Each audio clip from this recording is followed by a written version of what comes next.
साथियों नमस्कार, मैं उपेंद्र यादव, आप सबका लाइव प्रोग्राम में स्वागत है। आज का लाइव बड़ा महत्वपूर्ण है, प्रदेश के हर युवा के लिए महत्वपूर्ण है। इस लाइव में तमाम लोग जुड़े, ज्यादा से ज्यादा शेयर करें क्योंकि 30 तारीख को जयपुर में आंदोलन नहीं महा आंदोलन है। आखिरकार इस महा आंदोलन के लिए हमें क्यों विवश होना पड़ रहा है, क्यों हम सड़कों पर आना हम सबको पड़ रहा है। साथियों इस लाइव में मैं सबसे बड़ा महत्वपूर्ण मुद्दा जो पेपर लीक, फर्जीवाड़े, डमी कैंडिडेट और नकल प्रकरण और पेपर लेट पहुंचना और जिस प्रकार अभ्यर्थियों को रोकना, जो तमाम भर्तियों को लेकर जो फर्जीवाड़े सामने आ रहे हैं उनको लेकर और सख्त से सख्त कानून बनाने को लेकर एक महत्वपूर्ण मुद्दे को लेकर आपके बीच में लाइव आया हूं। हालांकि कई इंतजार वो लोग भी कर रहे हैं कि जो उनकी भर्तियों को लेकर उनको अपडेट चाहिए कि मेरी भर्ती में क्या हो रहा है, मेरी कब विज्ञप्ति जारी होगी और मेरे ज्वाइनिंग आदेश कब जारी होंगे, मेरा परिणाम कब जारी होगा। लेकिन उससे पहले मैं चर्चा करूंगा, सबसे महत्वपूर्ण विषय है, सबसे महत्वपूर्ण युवाओं के लिए, भविष्य के लिए है कि इस समय जो हालात जो गंभीर बने हुए हैं, राज्य सरकार ने हालांकि आपने देखा होगा कि लगातार प्रयास बेहतरीन किए, लेकिन उन प्रयासों पे पानी फेरने का काम उन लोगों ने किया जिन लोगों ने सेंधमारी की। तमाम साथियों से यही कहना चाहूंगा कि आप ज्यादा से ज्यादा इसको शेयर करना, ज्यादा से ज्यादा लोगों तक पहुंचाओ कि आज का लाइव बड़ा महत्वपूर्ण है, हर युवा तक ये बात जानी चाहिए। और मैं चाहूंगा कि इस आंदोलन में युवा के माता पिता और परिजन भी शामिल हो, जिससे ये सरकार तक एक मजबूती से बात पूछे कि अब इस बार जो युवाओं का आक्रोश है कहने की सरकार पे भारी पड़ सकता है, क्योंकि युवाओं में आक्रोश बहुत ज्यादा है। जो हमारे अभिभावक, जो हमारे माननीय मुख्यमंत्री जी है, उन तक जरूर बात पूछे, क्योंकि इसमें बड़े बड़े लोग हैं, कई लोगों का बड़ा सहारा है, कई लोग इसको दबाना चाहते हैं कि जो फर्जीवाड़ा निकल के सामने आया। साथियों ये चीज आप लोगों के सामने जो धीरे धीरे सब चीज निकल के आओगी, मीडिया, सोशल मीडिया पे लगातार आपके सामने मामले आ रहे हैं। बात एसआई भर्ती का जो मामला हो, चाहे जो बीकानेर से पाली तक जो पेपर आया, 100 लोग के वापस गया और 12 लोग गिरफ्तार हुए और मार्कशीट का आना, वीडियो आना और उसके बाद रीट, यानी कि पहले एसआई का नंबर आया फिर रीट का नंबर आया। आने वाले समय में ऐसा चलता रहा तो पटवारी का भी आएगा, जो जो भर्ती आएंगी सब में ऐसा नंबर आता रहेगा और बेरोजगार अपने भविष्य को कोसता रहेगा और रोता रहेगा, अवसाद में जाता रहेगा। साथियों इस लाइव का उद्देश्य यही है कि आप लोगों को जगाऊं और 30 तारीख को हम क्या करने वाले हैं, हमारी कौन सी रणनीति है, उसको लेकर आपके बीच में मैं आया हूं।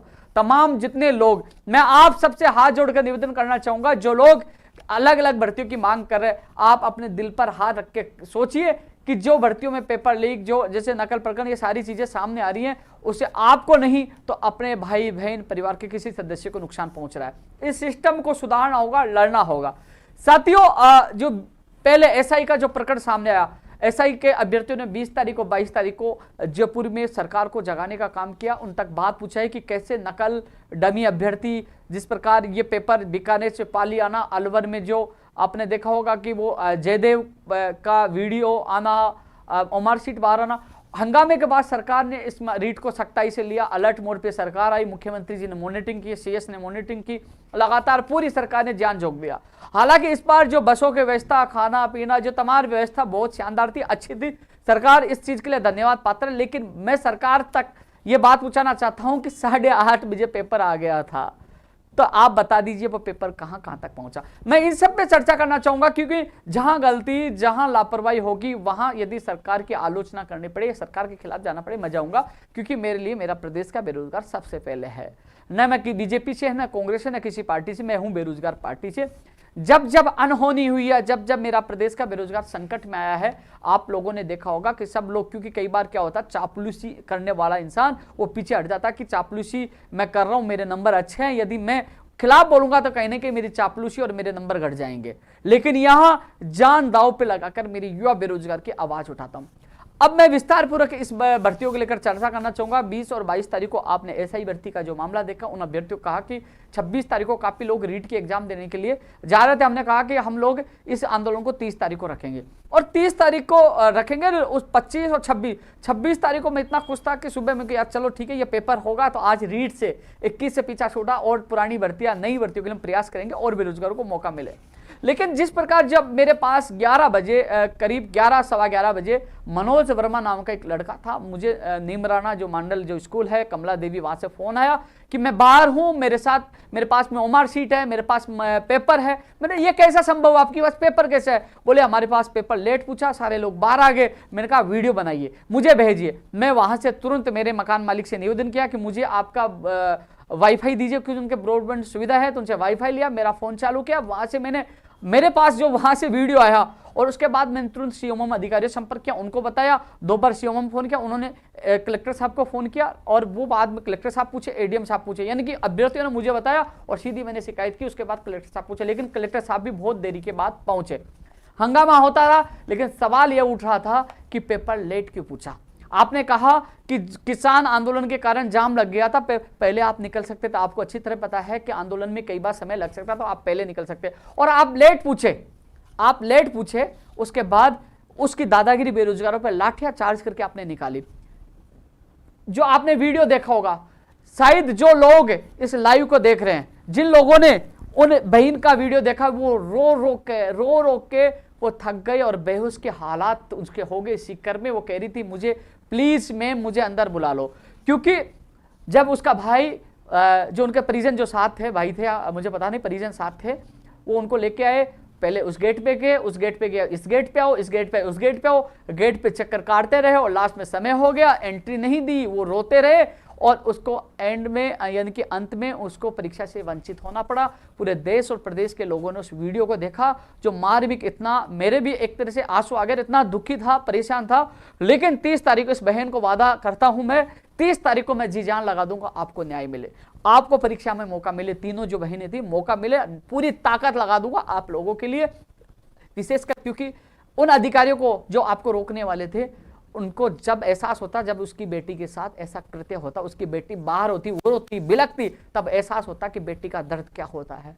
लेकिन अब शायद उनको ग्लानि और दुख हो रहा होगा, जब ये वीडियो वायरल हुआ तो पता चला कि किसी की बेटी कितना रो रही थी। क्या गलती उसकी यही थी कि आप लोगों ने उनको चक्कर कटाया, वो 2 मिनट 5 मिनट लेट हो गई। अब जब आपके जो जिम्मेदार अधिकारी थे, जो पेपर लेके, चाहे वो बस्सी में 1 घंटा पेपर लेट बताया जिनका वीडियो वायरल हो रहा था, इसके अलावा कई जगह पेपर लेट पूछे, कई जगह पेपर खुले हुए पाए गए, जहां जिम्मेदार अधिकारी थे जिन्होंने लापरवाही की, उसकी सजा आज प्रदेश की युवा बेरोजगारों को मिली। उनके खिलाफ कार्रवाई करने के बजाय जिस बेटी, जो 3 बेटियां थी, जो बहनें थी, वो रो रो के चिल्ला चिल्ला कर एक तरह से अधमरा वो हो चुकी थी, लेकिन किसी भी कर्मचारी को दया नहीं आई। मैं बहनों आपको विश्वास दिलाता हूं, आपका भाई पूरी ताकत के साथ 30 तारीख को पूरी लड़ाई में मजबूती से लड़ूंगा। हो सके तो आपसे मेरा निवेदन, अपने परिजनों के साथ आप भी पहुंचे, क्योंकि मीडिया रहेगी, कम से कम आपकी पीड़ा वहां से उठ सके कि ये वो थी जो अपने भविष्य के लिए वहां रोती रही, बिलकती रही, न किसी कर्मचारी को, न किसी अधिकारी को उस पर दया आई। लेकिन इतना जरूर कहूंगा कि एक दिन उन लोगों को भी एहसास होगा बेटी का और उसका दर्द क्या था, वो 5 मिनट के लिए। लेकिन जिस प्रकार जो नीमराना का जो प्रकरण आया, तुरंत मैंने बात की और लोगों उनको डराया धमकाया गया। इसमें भी एक बड़ी, 3 बेटियों के अलावा 6 अभ्यर्थी वो हैं जो सजगता दिखाई, वहां नकल के मामले सामने आए। जो अभ्यर्थियों ने मुझे बताया, वहां पासबुक जो भी है ना, किताबें देख के नकल करवाया जा रहा था, और हमने विरोध किया, हम सब लोग बाहर आए। 6 अभ्यर्थियों को गिरफ्तार किया गया और उनको टॉर्चर किया जा रहा है। मुझे उनके परिजनों के लगातार फोन आ रहे हैं कि हमारे 6 जो परीक्षार्थी उनको गिरफ्तार करके मुकदमा दर्ज करके डाल दिया गया। यानी कि फर्जीवाड़े और पेपर देरी से पूछने के खिलाफ आवाज उठाने के बदले में उन युवाओं को जेल में डाल दिया गया, मुकदमा दर्ज कर दिया गया। अभी भी राजस्थान के युवाओं को कहना चाहूंगा कि जो अभ्यर्थी आवाज उठा रहे थे, वहां नकल हो रही थी, पेपर लेट आया, आज वो आवाज नहीं उठाते, तो जिस प्रकार एसआई भर्ती का मामला दबाया जा रहा था ना, ऐसे रीट का भी मामला दब जाता। जिन लोगों ने तुम्हारे लिए आवाज उठाई वो 6 लोग जेल में है। क्या हमारा फर्ज नहीं है कि वो जेल से बाहर आए? जो आप कह रहे ना, आप सोशल मीडिया पे योद्धा बन जाते हो, न्याय मिलना चाहिए, इनको एग्जाम दोबारा मौका मिलना चाहिए, इस बहन के साथ मैं हूं, इस बहन के साथ मैं हूं। अब 30 तारीख को दिखाओ अपनी ताकत, आप कितने साथ हो, उन आंसुओं के साथ हो। एक दिन के लिए उन 6 लोगों के लिए, एक दिन के लिए इस बहन, इन तीनों बहनों के लिए जो रो रहे थे, जो बिलख रही थी, इसकी खुशियों के लिए, और एक दिन के लिए कि जो कई लोग जो मेरे पास कॉल कर रहे थे, कई लोगों ने मुझे कॉल करके कहा कि भाई मेरे तो 130 नंबर आ रहे हैं लेवल 2 में, जो सारी गड़बड़ियां अधिकतर लेवल 2 में ही हुई है। लेवल फर्स्ट में कई जगह पेपर खुला हुआ पाया गया था, लेकिन लेवल 2 की जो तिलक पीजी कॉलेज बस्सी का मामला हो, चाहे निमराना का मामला, और कई जगह सिक्कर का भी कई मामले सामने है, कई जगह सामने है। लेकिन एक चीज बताऊं भाई, मेरी अभी थोड़ी देर पहले लाइव आने से पहले किसी व्यक्ति से मेरी बात हुई, अभ्यर्थियों से। उन्होंने कहा कि रात को ही कई लोगों के पास पेपर आ गया था, रात को ही कई लोगों के पास पेपर आ गया था। 8:30 बजे कांस्टेबल के पास आंसर की और पेपर आ गया था। जिन लोगों को 130 और 35 नंबर है, वो इसलिए इस मामले को दबाने की नहीं, साथ नहीं दे रहे। उसको मैं बुरा लग रहा हूं, उपेंद्र यादव क्यों चिल्ला चिल्ला के इस मामले को उजागर कर रहा है। 130 और 35 में सेफ नहीं है। जब 145 में वो बाजी मार लेंगे, जब लिस्ट जारी होगी कि ये तो रातों रात खेल हो गया, 8:30 बजे खेल हो गया, फिर अफसोस होगा कि एक इंसान चिल्ला चिल्ला के कह रहा। अरे कम से कम इन चीजों का जवाब लेने का हमारा फर्ज, आपका फर्ज है कि 8:30 बजे उसके मोबाइल में वो पेपर आंसर की कहां से आई और कहां सर्कुलेट हुआ, कौन कौन इसमें दागी है, कौन कौन इसमें दोषी है। कम से कम एसओजी जांच करे कि जब दबाव पड़ेगा हम सब लोग सड़कों पर उतरेंगे तो दूध का दूध और पानी का पानी हो जाएगा। मंत्री जी कह रहे कि पारदर्शिता हुई, पेपर नहीं खुले, तो आप करवा दीजिए एसओजी की जांच पारदर्शिता के साथ। लेकिन मैं माननीय मुख्यमंत्री जी से हाथ जोड़ के निवेदन करूंगा, क्योंकि कुछ लोग चाहे मंत्री भी हो सकते हैं, कुछ अधिकारी भी हो सकते हैं, वो अपनी साख बचाने के लिए माननीय मुख्यमंत्री जी आपके सामने झूठी रिपोर्ट प्रस्तुत करेंगे। माननीय मुख्यमंत्री जी, जेईई भर्ती डिग्री की आपके सामने मैंने बात रखी, आपने एसओजी को दिया और उसमें वो निकल के आपको रद्द किया, आपने न्याय दिया।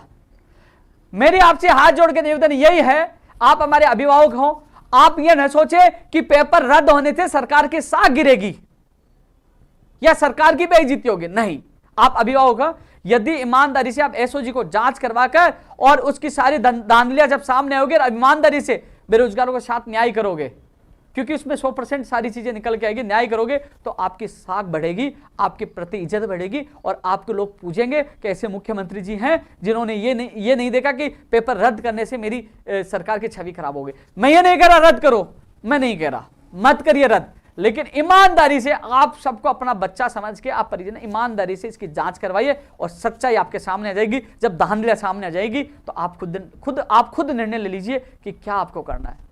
पूर्ण विश्वास है, लेकिन आपको कई लोग, बड़े बड़े राजनीतिक लोग आपको इसलिए गलत रिपोर्ट देंगे कि कहीं ना कहीं साख खराब हो जाएगी उनकी। लेकिन आपको, क्योंकि हजारों की जो संख्या 30 तारीख को आ रही है, आपके बच्चे हैं और आपके सामने आ रहे हैं, क्योंकि आपको न्याय देना होगा। आज मैंने देखा कि ताबड़तोड़ उनके खिलाफ निलंबन की प्रक्रिया की जा रही है। बर्खास्त करिए ना, निलंबन आप क्यों कर रहे हो? क्योंकि वो दोषी है। फिर कह रहे हो कि हम जांच कराएंगे पूरी, फिर क्या जांच कराओगे? वो फिर छूट जाएंगे। आपने माना है कि वो दोषी, तो बर्खास्त करिए।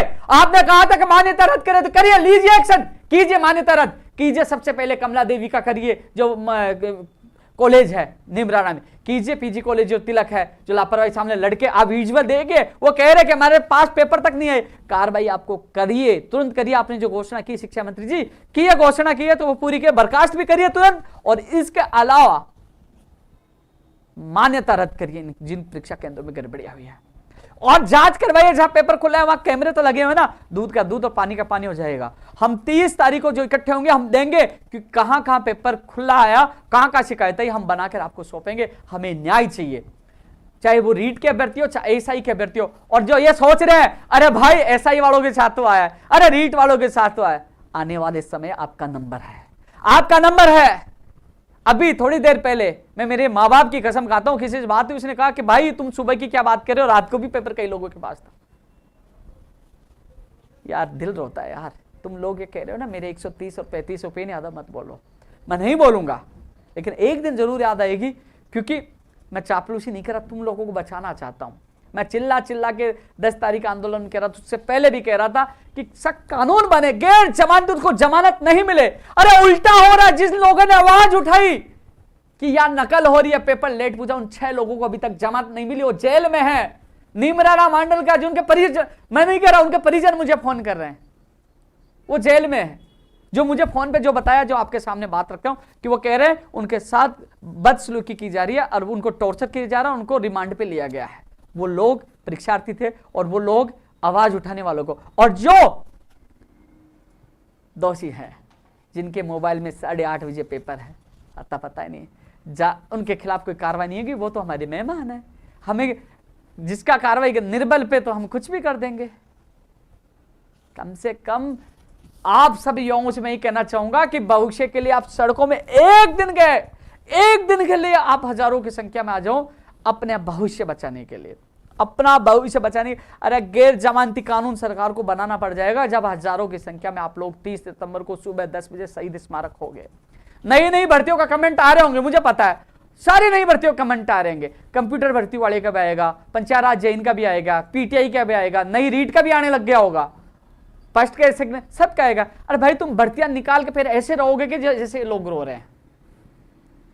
कम से कम इस चीज की जो बीकानेर से एसआई का पाली आया वो कहां गया, इसकी जांच होनी चाहिए कि नहीं होनी चाहिए। दूध का दूध पानी होना चाहिए कि नहीं होना चाहिए, दबा दिया गया 8:30 बजे। अरे न्यूज़पेपर जो हमारे राजस्थान के जो शानदार जो विश्वसनीय पेपर है दोनों, उन्होंने मेन पृष्ठ पे छापा है। अरे सारी चीजें आपके सामने हैं। जो लोग 130 और 35, 28, 25 का दावा कर रहे हैं, मैं आपके खिलाफ नहीं हूं, मैं रद्द नहीं कराना चाहता, लेकिन कम से कम ये आप तो मांग करिए कि 8:30 बजे पेपर आ गया था, कहां गया है, और लोग रात का दावा कर रहे हैं। तो तुम्हारे, क्योंकि यही चीज जेएन डिप्लोमा के जो अभ्यर्थी थे कि हमारी भर्ती में तो वो हुआ ही नहीं गफला। उनका परिणाम आया जब वो लोग जो भाग रहे थे, मेहनत कर रहे थे, वो बाहर बैठे हैं, बोले ये क्या हो गया, हम तो बाहर हो गए, और वही कहने लगे साहब इसमें गफला हो गया। वो साथ आप लोगों के ना हो जाए। इसलिए साथियों, जब पटवारी के तमाम अभ्यर्थी राजस्थान के, उन बहनों के आंसुओं के लिए, जो 6 लोग गिरफ्तार, उन लोगों के लिए और अपना भविष्य बचाने के लिए सुबह 10 बजे शहीद स्मारक जयपुर, चाहे वो रीट का अभ्यर्थी हो, चाहे एसआई भर्ती 2021 का अभ्यर्थी हो, और चाहे आने वाले भर्तियों का अभ्यर्थी हो, हाथ जोड़ के निवेदन कर रहा हूं। फिर मुझे मत कहना मैं भी नहीं आऊंगा। इस बार लास्ट बार आप लोगों के लिए जी जान लगाने के लिए, पूरा साथ देने के लिए मैं आ रहा हूं। और इस बार यह आर पार की लड़ाई है। हर बार कोई नहीं आएगा। मैं 20 को वहां खड़ा रहा, 22 को खड़ा रहा, लेकिन मुझे पता था कि सब लोग रीट की तैयारी में बिजी है, इसलिए मैंने 30 तारीख को रखा था कि कानून बने, गैर जमानती कानून बने। अब तो भाई मार्केट में 6-6 लाख रुपए की चप्पल भी आ रही है। पहले मेरा जूता है जापानी, लोग आएंगे, मेरी चप्पल है रीट वाली चप्पल आ गई है मार्केट में। लेकिन साथ ही एक चीज और बताऊं, इतनी गिरफ्तारी हुई है, बड़ा दुख इस बात का भी होता है कि आज मेरा प्रदेश का युवा गलत रास्ते पे जा रहा है। कई ऐसे लोग हैं क्योंकि वो भाग गए, यार ऐसा होता रहेगा तो आप लोग भी जुगाड़ में लग जाओगे अगली बार। भैया लोग पैसे देके लग रहे हैं, मैं भी जुगाड़ कर लेता हूं, पढ़ाई करने पे तो मेरा नंबर ही नहीं आता। ऐसे लोग अपराध की दुनिया में जा रहे हैं क्योंकि उन माफियाओं के चुंगल में आ रहे हैं। वो पैसे भी दे रहे हैं, वो पकड़े भी जा रहे हैं, जेल भी जा रहे हैं। तो आप सब साथियों से मेरा हाथ जोड़ के निवेदन है, उस बहनों के आंसुओं के लिए, उन 6 लोगों के लिए, अपने भविष्य के लिए प्लीज घर से निकलिए। सवाल आप उठाना जानते हो, क्योंकि लोग बहुत आएंगे, राजनीति करके चले जाएंगे। आपका भाई जब संकट आया आपके साथ मैं रहा हूं, हमेशा रहूंगा। साथियों, जब सबसे पहले कुछ होता है तो सबसे पहले ट्वीट करना, सबसे पहले वीडियो डालना, सबसे पहले बयान देना, आपके साथ खड़ा नजर आता हूं। चाहे पहले वाली सरकार, चाहे वर्तमान सरकार हो, कभी मेरे बेरोजगार को संकट में साथ अकेला नहीं छोड़ा, हमेशा साथ रहा हूं। 30 सितंबर को आप लोग अपने भविष्य के लिए, सब जो यूट्यूब चैनल वालों से मेरा निवेदन है, इस वीडियो को ज्यादा से ज्यादा डालें, आप भी सपोर्ट करो। 30 तारीख को सुबह 10 बजे शहीद स्मारक जयपुर, ज्यादा से ज्यादा संख्या में आप लोगों का आना है। तमाम भर्तियों के अभ्यर्थियों से निवेदन है, जो रेडियोग्राफर लैब टेक्नीशियन की नई भर्ती का इंतजार कर रहा है, नर्सिंग भर्ती का इंतजार कर रहा है, अरे किसी भी विभाग में कोई सी भी नई भर्ती आए, आज एसआई और रीट वालों के साथ होगा, कल आपके साथ होगा। इसलिए सख्त कानून की आवश्यकता जरूरी है, गैर जमानती सख्त कानून बने। और जो कहा कि परीक्षा केंद्र में लापरवाही, उनकी मान्यता रद्द करे, खिलाफ कार्रवाई, निलंबन से काम नहीं चलेगा, बर्खास्त उनको किया जाए, ये सारी चीजें हैं। साथियों, हम लोग जागेंगे, सड़कों पर उतरेंगे तो कहीं ना कहीं कानून भी बनेगा और एसआई भर्ती 2021 और रीट 2021 के अभ्यर्थियों को न्याय भी मिलेगा। न्याय पाने के लिए भागना पड़ेगा। अभी मैं कुछ लोगों से मैं परमिशन के लिए एप्लीकेशन लगा के आया था, मैं लेटर दे के आऊँ, बाकायदा मैं परमिशन के लिए मैं मेरे लेटर पेड पे लिख के दे के आऊँ कि जिम्मेदारी मेरी है। वहाँ कई लोग मिले जो पुलिस में भी लगे हैं कि भैया एसआई के हम भी दे रहे हैं, तो उन्होंने कहा कि कुछ नहीं, बोले कि वो एसओजी के कई अधिकारियों से मिले, बोले हमारे पास जांच आए, क्योंकि कई ऐसे अधिकारी हैं जिनके परिवार में भी सदस्य है। बोले हमारे पास जांच आई तो हम निष्पक्ष जांच करके आपको न्याय दिला सकते हैं, लेकिन जांच तो हमारे पास आई।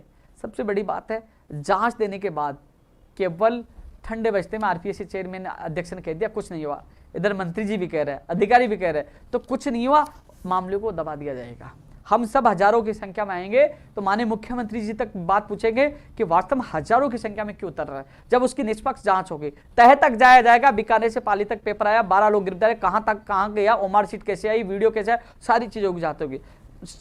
गंगापुर सिटी का, सवाई माधोपुर का मामला हो, चाहे निमराना का मामला हो, 8:30 बजे पेपर कहां से आया? अरे वो तो वहां घूम रहा था, उनकी वाइफ को देने के लिए आया था, वो कहां से आया, किस गिरोह से आया, कितने बजे आया, किस किस को सर्कुलेट किया, किसको पता है? पुलिस को पता है या उनको पता है? सारी चीजें ठंडे बस्ते में। अरे कम से कम ये तो पता चले, कम से कम कानून तो बने। सभी साथियों से मैं ये निवेदन करना चाहूंगा, 30 सितंबर को अपने लिए सबसे ज्यादा गड़बड़ियां रीट लेवल 2 में हुई है। फर्स्ट में कई जगह पेपर खुलाया, वो भी हम शिकायतें करेंगे, कहां शिकायतें। और सबसे बड़ी बात, कई जगह तो पहले ही घड़ी भी नहीं थी, कई जगह पहले ओमार शीट ले ली, बहुत चीजें निकल के आई। हालांकि बड़ी परीक्षा थी, बड़ी संख्या थी, सरकार ने पूरी ताकत लगाई, अच्छी व्यवस्था ही की। व्यवस्था के लिए मेरे बेरोजगार साथियों ने भी धन्यवाद दिया और मैं भी धन्यवाद देता हूं। लेकिन जो चीजें निकल के आई, हम चाहते हैं निष्पक्ष ये चीज बेरोजगार को न्याय मिले, चाहे एसआई का मामला हो चाहे रीट का मामला। इसलिए साथियों, कई लोग मुझे फोन कर रहे हैं, भाइयों आप रीट रद्द करा दो, लेवल 2 रद्द करा दो, पात्रता करा दो, ये करा दो, कोई कह रहा मत रद्द कराओ, हमारे अच्छे 130 नंबर आए। अरे भाई तुम घर बैठे बैठे आवाज, तुम कम से घर से रजाई से बाहर तो निकलो।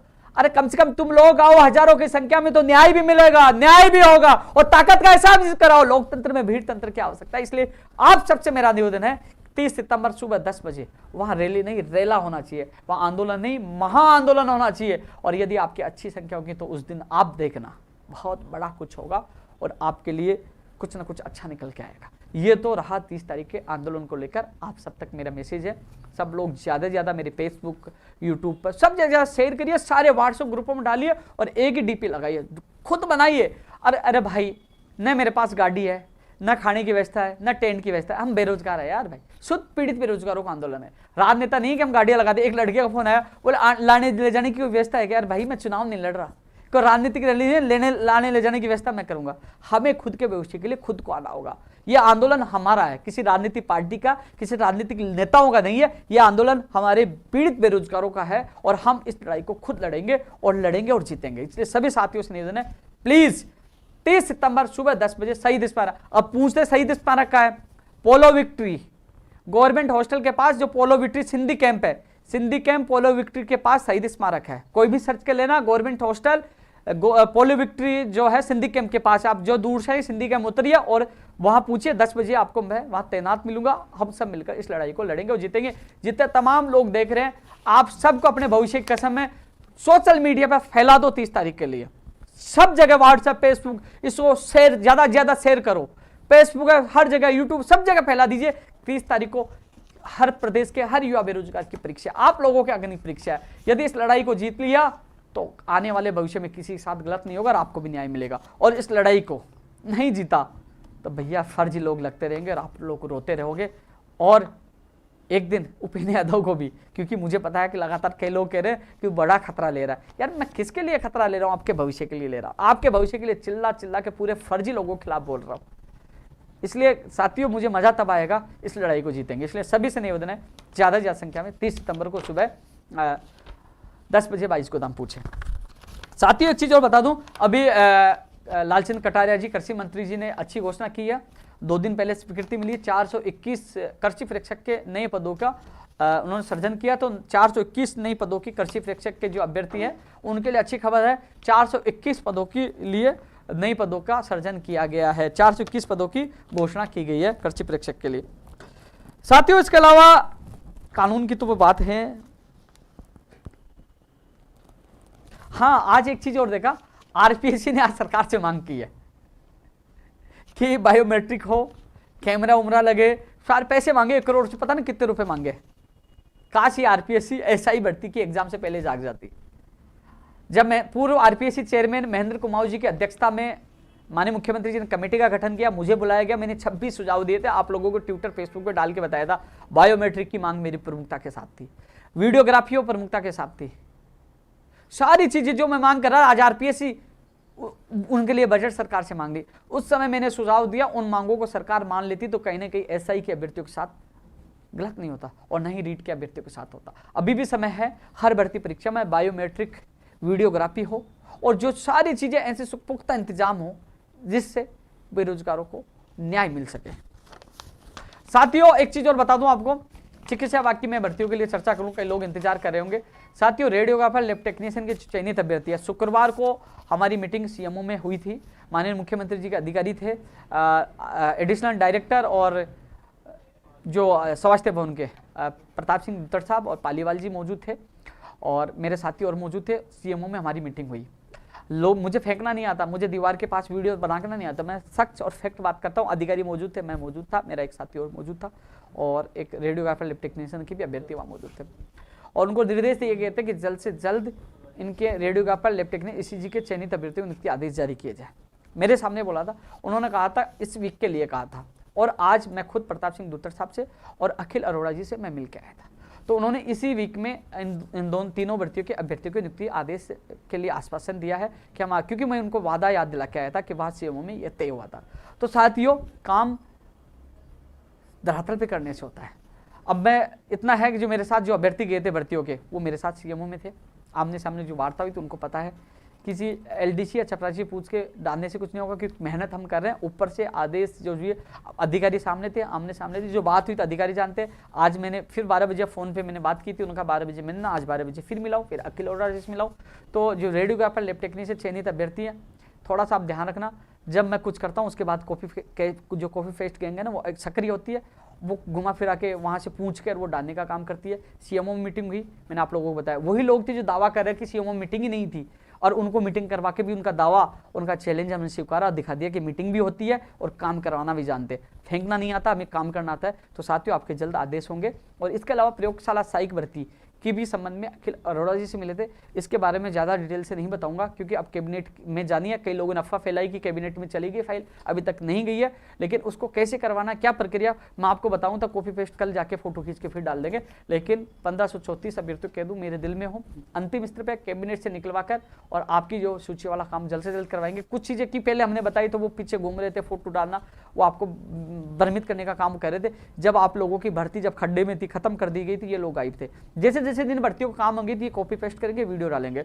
लेकिन इन लोगों का जो समय था झूठ बनने का वो खत्म हो चुका है। या सच्चाई का ही रास्ता चलेगा, सच्चाई की ही जीत होती है, तो आपको घबराने की आवश्यकता नहीं है। अब प्रयोगशाला सहायक का मुझे बताया, फार्मासिस्ट का माननीय मुख्यमंत्री जी को फैसला लेना है। हालांकि पहले फैसला हो चुका, लेकिन अब नीतिगत मामला बन चुका है, इसमें माननीय मुख्यमंत्री जी अंतिम फैसला लेंगे। इसके अलावा नई रेडियोग्राफर, लैब टेक्नीशियन और सीओ की जो नर्सिंग भर्ती, इनकी जो नई विज्ञप्तियाँ जल्द से जल्द जारी हो, लिखित में हो, उसकी प्रक्रिया का आश्वासन हमें अक्टूबर महीने के लिए मिला, तो उसके लिए हम प्रयास कर रहे हैं। सीएचओ की वेटिंग अक्टूबर महीने में ही आएगी, क्योंकि 16/9 तक, जो पालीवाल जी ने हमें सीएमओ मीटिंग बताया कि 16/9 तक तो हमें ज्वाइनिंग की अंतिम तिथि है, उसके बाद अभी तक डेटा कई जिलों का नहीं आया। तो साथियों एक बार फिर अधिकारियों से मिलेंगे और अक्टूबर में ही आपकी सीएचओ की वेटिंग मैं सूची जारी कराने की पूरी कोशिश करूँगा। कई लोग मेरे संपर्क में जो लगातार मुझे कहते रहते हैं। वार्ड बॉय 2013 के संबंध में वो अधिकारी को परीक्षण के लिए कहा है। जामिया प्रकरण 2018 के मामले में भी अधिकारी उस संबंध में परीक्षण कर रहे हैं कि क्या वो कोर्ट में मामला है। इसके अलावा और जो मामले हैं उस संबंध में मामले पेंडिंग है, लेकिन जिन जिन विषयों को लेकर चर्चा हुई मैंने आप लोगों को बताया है। इसके अलावा साथियों जो नई भर्तियाँ, चाहे दंत चिकित्सक हो, चाहे नृत्य सहायक हो, चाहे ओटी टेक्नीशियन का कैडर उसकी भर्ती हो, उन सब भर्तियों को लेकर हमने मांग सौंपी है और अधिकतर भर्तियों की प्रक्रिया अक्टूबर महीने में शुरू हो जाएगी। जो नर्सिंग विभाग के जो अभ्यर्थी इंतजार करें उनके लिए ये सूचना है। साथियों इसके अलावा जो है पंचायत राज एलडीसी भर्ती 2013 1 अक्टूबर को ये जयपुर में प्रदर्शन रखे। घनश्याम जी और गोविंद, कई लोगों के फोन आए थे। जो तमाम लोग जुड़े हुए हैं पंचायत राज एलडीसी वाले, उनसे यही कहना चाहूँगा 1 तारीख को शहीद स्मारक का आपका पर्सनल इस भर्ती का आंदोलन है। मैं खुद भी पहुँचूंगा, जितनी मदद होगी मैं करूँगा। और किसी भी हालात में अब हमारा एक ही लक्ष्य होना चाहिए, क्योंकि इसी अक्टूबर महीने में ही आप लोगों को खुशियां मिले। अक्टूबर महीने में अब पूरी ताकत मैं भी लगाऊंगा कि अक्टूबर महीने में आपका कैलेंडर जारी हो और आपके घरों में दीपावली यानी 4 नवंबर से पहले आपको तोहफा मिले। मेरा यह लक्ष्य होगा कि जो पंचायत राज एलडीसी भर्ती 2013 के अभ्यर्थी इंतजार कर रहे हैं उनको दिवाली का तोहफा दूं। तो 1 अक्टूबर को जो धरना उसमें आप पहुंचे, मैं पहुंचूंगा। रेडियो का लैब टेक्नीशियन मामले कल सुनवाई है। एजी साहब को फिर सीएमओ की तरफ से कहलवाया गया है। अब देखते हैं, भगवान से दुआ करो कि फाइनल फैसला हो जाए। और मैं भी कोशिश कर रहा हूं क्योंकि सुबह की बात है, अभी कॉलेज लिस्ट आ गई, उसमें पता लग जाएगा कितने नंबर पे है कैसे। लेकिन जहां तक यह है, मेरे साथ अभ्यर्थी गए थे कि बोले कि एजी साहब को आप कहिए, तो वहाँ सीएमओ बोल दिया था, वो एजी साहब से बात करने की बात कही थी। इसके अलावा साथियों, कंप्यूटर भर्ती, कंप्यूटर भर्ती के लिए हमने 7 दिन का अल्टीमेटम दिया था, लेकिन जिस प्रकार कंप्यूटर भर्ती में भी कई पीजीडीसीए के जो आपके डिप्लोमा फर्जी आ रहे हैं और आप सोच रहे हो कोई रीट में एसआई में फर्जीवाड़ा हो तो आपकी भर्ती में नहीं होगा। यदि ये लोग नहीं रुके तो भाई आपको भी न्याय नहीं मिलेगा, आपके तो बहुत दूर दूर के बाहर के अन्य राज्यों के भी आ जाएंगे। इसलिए पहला लक्ष्य मेरा 30 तारीख को फर्जीवाड़ा रुके, सख्त कानून बने। उसके बाद जैसे ही मैं इससे फ्री होता हूँ सफलता, क्योंकि ये लड़ाई लंबी है, बहुत बड़ा कुछ होगा। उसके बाद आपका सिलेबस, क्योंकि अधिकारियों से मेरी बात हुई थी तो उन्होंने कहा था कि मंत्री जी ने पहले आश्वासन दिया था, 2-3 वीक निकल चुके, अधिकारियों का इस वीक का इंतजार करो, नहीं तो लड़ाई तो लड़नी पड़ेगी। जब हम लड़के घोषणा नियमित भर्ती की करवा सकते हैं तो लड़के संघर्ष करके सिलेबस और विज्ञप्ति भी जारी करवाएंगे। टेक्निकल हेल्पर के भर्ती के लिए अभी तक जो 4-5 उन्होंने जो एजेंसी थी उसमें तय इनको करना है, कोटेशन मांगेंगे, फिर तय करेंगे। सितंबर का वादा मंत्री जी ने किया था। लेकिन साथियों, मैं टेक्निकल हेल्पर की भर्ती के अभ्यर्थियों से क्षमा चाहूँगा, क्योंकि मैं जो फर्जीवाड़ा है, चाहे एसआई का मामला है, चाहे रीट का मामला है, इस मामले को लेकर मैं थोड़ा सा बिजी हूँ, क्योंकि फर्जीवाड़ा रुकेगा। क्योंकि आप भी सोचिए, भर्ती की विज्ञप्ति आपकी भी आ जाएगी, एग्जाम आपकी भी हो जाएगी, लेकिन जिस प्रकार आप पिछली जो 2018 में भर्ती आई थी, कितना फर्जीवाड़ा हुआ था, आपके कितने लोग अवसाद में गए थे, कितने लोग कोर्ट में गए थे, कितने दुखी है। तो उससे पहले प्राथमिकता, कम से कम हर व्यक्ति के लिए कानून बनेगा और कम से कम फर्जी लोगों के, तो कम से कम आप लोगों को राहत मिलेगी। तो थोड़ा सा मैं इससे फ्री होने के बाद 30 तारीख के बाद मैं जी जान लगाकर आपकी विज्ञप्ति जारी कराऊंगा। मंत्री जी को वादा याद दिलाऊंगा। मंत्री जी ने आपने मीटिंग करके जब घर से मुलाकात की थी आपसे, तब आपने कहा था सितंबर में विज्ञप्ति जारी हो जाएगी, सितंबर खत्म हो गया। तो मैं खुद जाकर विशेष इस बात की बात रखूंगा कि जल्द से जल्द विज्ञप्ति जारी करो, अपना वादा पूरा करो। वहीं पंचायत राज जैन के लिए भी मैं पूरी कोशिश करूंगा। पंचायत राज जैन का भी अक्टूबर में 5 अक्टूबर के बाद जयपुर में पंचायत राज जैन भर्ती के लिए भी बड़ा आंदोलन रखेंगे। इनके भर्ती मुझे मिलकर गए थे। एपीआरओ की विज्ञप्ति के संबंध में कल चेयरमैन मोदी जी से मिले थे। एपीआरओ के लिए उन्होंने ये कहा है कि मार्च अप्रैल मई में इसके एग्जाम हो गया, नवंबर दिसंबर इसकी विज्ञप्ति जारी कर देंगे, क्योंकि अभी हमने कैलेंडर जारी कर चुके हैं। वन रक्षक वनपाल की भी एग्जाम अगले साल ही होगी। पशुधन सहायक की भी इन्होंने कहा कि अभी हमने कैलेंडर जारी कर दिया, फरवरी के बाद ही इसके एग्जाम हो पाएंगे और अक्टूबर नवंबर में ही इसकी विज्ञप्ति जारी होगी।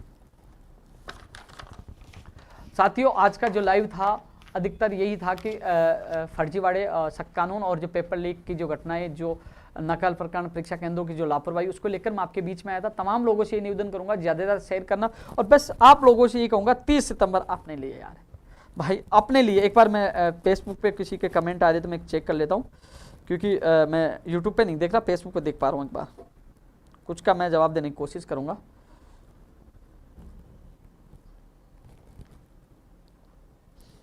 आज यार मेरी आंख में खुजली चल रही है यार, कैसे चल रही है।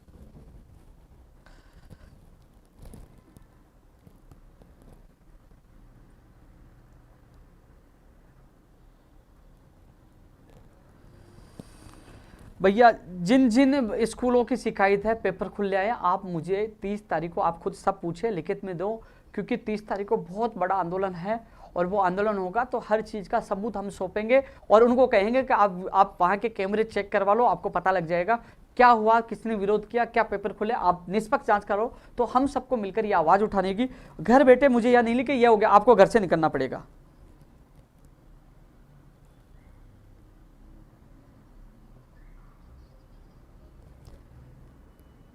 हाईकोर्ट एलडीसी भैया, ये जोधपुर का मामला, जयपुर का नहीं है। सीताराम जी, आप आओ, 30 तारीख को लड़ेंगे और बहुत कुछ करेंगे।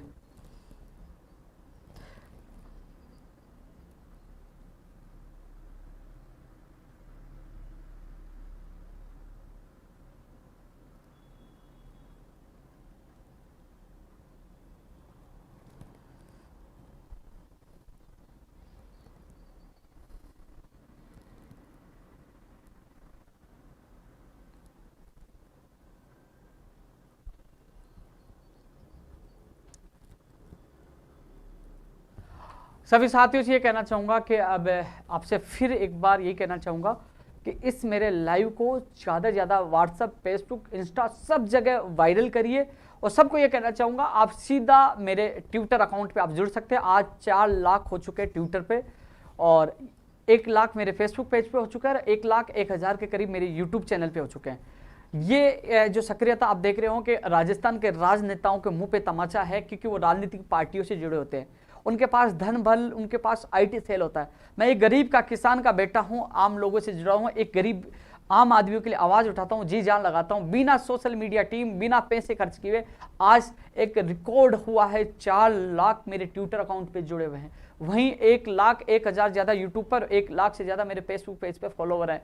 क्योंकि ये दर्शाता है कि राजस्थान के आम लोग, युवा, बेरोजगार कितना मुझे मान सम्मान, कितना प्यार देते हैं, जिसके लिए मैं अपनी जान भी देने के लिए तैयार रहता हूं, उनके लिए लड़ता रहता हूं, कभी पीछे नहीं हटता हूं।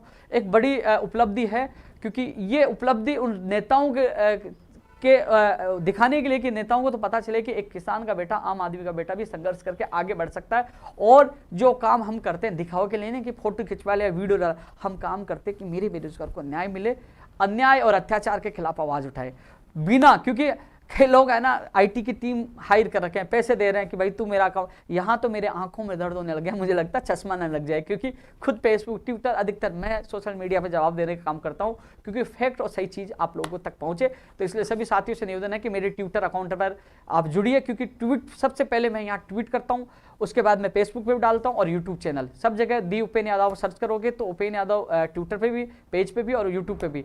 तो आप सब यहाँ जुड़िए, सबसे पहले फैक्ट और सही अपडेट यहाँ मिलती है, क्योंकि कई जगह लोग मेरी फोटो डाल के गलत सूचना देने का काम करते हैं। इसलिए सीधा जुड़िए, आपको फैक्ट और सही सूचना मिलेगी, जो होगा सबसे पहले अपडेट आपको यहाँ मिलेगी।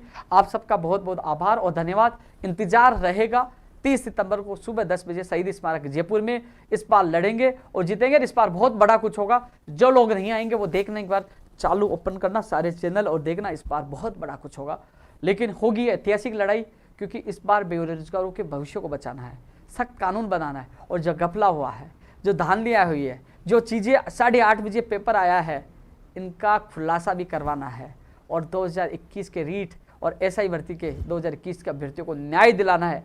न्याय के लिए, बेरोजगारों के भविष्य को बचाने के लिए एक ऐतिहासिक लड़ाई में आप सबका स्वागत है। सुबह 10 बजे शहीद स्मारक गवर्नमेंट हॉस्टल यानी सिंधी कैंप के पास, पोलो विक्ट्री के पास आप पहुंचिए। हम सब मिलकर इस लड़ाई को लड़ेंगे। आप सबकी जिम्मेदारी है, खुद आपके व्हाट्सएप पे, फेसबुक पे सब जगह डालिए 30 सितंबर सुबह 10 बजे शहीद स्मारक। आप सबको पूछना है। इस लड़ाई को हम सब मिलकर लड़ेंगे, क्योंकि माननीय मुख्यमंत्री तक, पूरी देश और प्रदेश तक आवाज़ जानी चाहिए कि यूथ सड़कों पर उतरा है, किस लिए उतरा है, क्या कारण है। तो कहने के सब राजनेताओं को मजबूर होना पड़ेगा कि वो सख्त से सख्त कानून की बात करेंगे। और वो मांग करेंगे कि जो सवाई माधोपुर गंगापुर सिटी में क्या हुआ, निमराना में क्या हुआ, 6 लोगों को क्यों गिरफ्तार किया गया, उस बहन को क्यों वंचित रखा गया, सबको न्याय मिले। जब तह तक जाएंगे तो ये भी स्थिति स्पष्ट हो जाएगी। जो 130 और 28 वाले कह रहे हम सेफ है, क्योंकि तह तक जाओगे तो पता चलेगा कि रात को 11 बजे, सुबह 8:30 बजे जो पेपर आया वो कहाँ कहाँ पूछा, किस किस के पास पूछा। इतने लोगों के पास न पूछ जाए कि आप लोग 130 और 35 वाले देखते रह जाएं, जब परिणाम आए सिर पकड़ के रोते रह जाए कि उस दिन उपेन यादव सही कह रहा था। इसलिए हम सबको मिलकर कम से कम उसकी जांच तो करवानी होगी कि वो कहाँ कहाँ तक पहुँचा है। कम से कम दूध का दूध और पानी का पानी करवाना होगा। और यदि ये हजारों तक पहुँच गया तो हम सबको मिलकर लड़ाई लड़नी है और दोबारा से आप लोगों को मौका दिलाना है, क्योंकि फर्जीवाड़ा हुआ, हजारों तक पहुँच गया तो फिर मुझे नहीं लगता ये भर्ती लेवल 2 की जिसमें पारदर्शिता बची होगी, मुझे नहीं लगता कि फिर इस भर्ती को कराने में फ़ायदा होगा। फिर तो ये होगा कि हजारों तक ये वो पेपर पहुँच चुका है, तो फिर तो यही होगा कि वापस ये एग्जाम होनी चाहिए लेवल 2 की। लेवल फर्स्ट में शिकायतें बहुत कम आई है, खुले पेपरों की शिकायत आई है, वो भी हम मजबूती से 30 तारीख को उठाएंगे। तो अब सभी साथियों से मेरा निवेदन है कि आप लोग, जो लोग 130-35 का दावा कर रहे हैं, उनसे मेरा निवेदन है कम से कम आप, क्योंकि ऐसा नहीं है कभी भी ऐसा ही भर्ती के अभ्यर्थी हो, चाहे रीट के अभ्यर्थी हो, कोई सी भी भर्ती के अभ्यर्थी हो, मैं एक चीज़ बता दूं कि उपेन यादव ये कह देगा भर्ती रद्द कर दो एसआई, उपेन यादव कह देगा जैन भर्ती रद्द कर दो, उपेन यादव ये कह देगा कि एसआई भर्ती और रीट सब रद्द कर दो। उपेन यादव कहने पे रद्द नहीं होता है। ध्यान रखना, यदि कोई के किसी के पेट में दर्द हो रहा है, डॉक्टर के पास जा रहा है, ठीक है ना, तो डॉक्टर जाते ही वो पहले चेक करेगा वास्तव में पेट में दर्द हो रहा है या कान में दर्द हो रहा है, और डॉक्टर को लगेगा हाँ वास्तव में पेट में दर्द हो रहा है, तो फिर उसके बाद वो पेट का इलाज करेगा। यानी कि सारी चीज़ों की जांच होगी ना, जब एसओजी जांच करेगी, वो सरकार पहले जांच भी कराती है और जांच करवाएगी कि ये 8:30 बजे कहाँ से आया, किस गिरोह से आया, किस किस तक पूछा, कहाँ कहाँ तक वायरल हुआ। वही बात जांच एसआई भर्ती में होगी, बीकानेर से पाली आया, कहाँ कहाँ तक पूछा, किस किस को व्हाट्सअप किया, कहाँ कितना, क्योंकि वहां तो 859 सीट थी, यहाँ तो बहुत ज्यादा है, लेकिन ये रात तक का कोई दावा कर रहा है कि रात को पूछ गया, तो हजारों की संख्या में ये फैल सकता है। तब जांच होगी तो दूध का दूध पानी होगा जब, और ये जांच भी कब सफल होगी, ये जांच भी निष्पक्ष कब होगी, जब हम सबका दबाव होगा, हजारों की संख्या होगी। इसलिए आप सबके ऊपर निर्भर है, आप लोग प्रेशर बनाओगे तो निष्पक्ष जांच भी होगी एसओजी से और इसका परिणाम मिलेगा, पहले भी हुआ है।